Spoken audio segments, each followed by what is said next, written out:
balay ng mga dili kayo ligo, ibang higot na.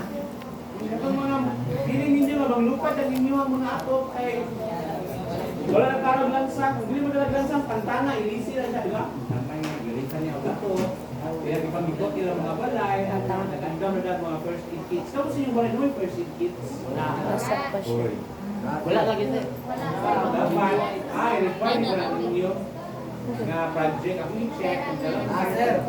para naman first aid kits. Okay. Kaya ang simple first aid kits sa color pada the rule of 5.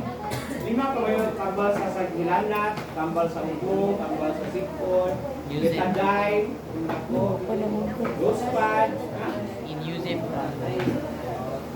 Daghang tabal pa mo.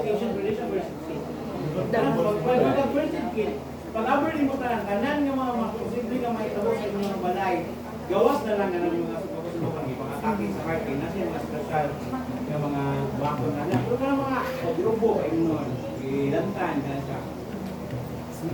Actually, makapalit mo mga first aid, o makabuhat mo mga first aid kit na kanina wala. Saan yung bus, hindi mo na rin yun. Yun, nagay siya first aid kits ko. Ako ka rin sulod. Wala. Sa victim, no? Ha? Itong percentage. Naka.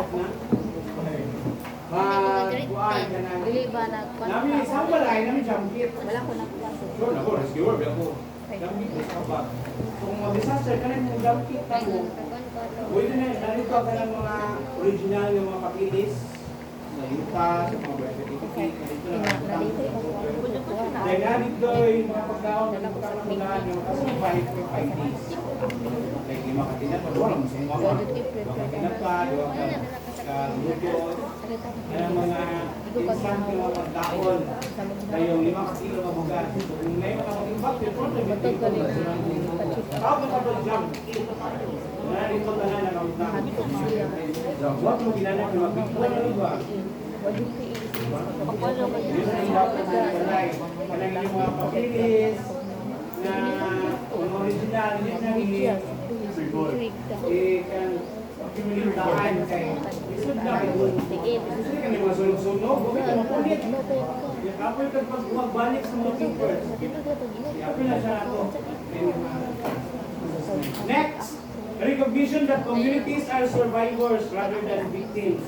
Ano mga sa yung concept behind that? Kaya mo ino ito, biktima sa baha. Pag may biktima, you are in the lower class of the society. Magulak na ang tao-tabang para mabuhi ka o makatindog ka sa iyong pagbalitiis.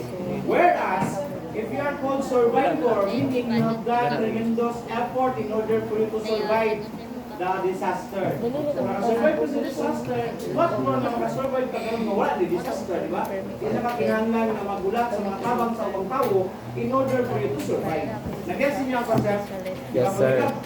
Victim, biktima, kita sa ating ingban, kanang biktima ko kang mabangit ko, kanang makakalinggawas, kung ano niya kalisod. Whereas, survivor nito, nakasurvive sa kung ano ito sa boosted na daan yung mga confidence ko nga, survive kita kung di ko sa puso na ko sa mga balod, no? Salong, bilang pang usamin, pero kung naido, nagito na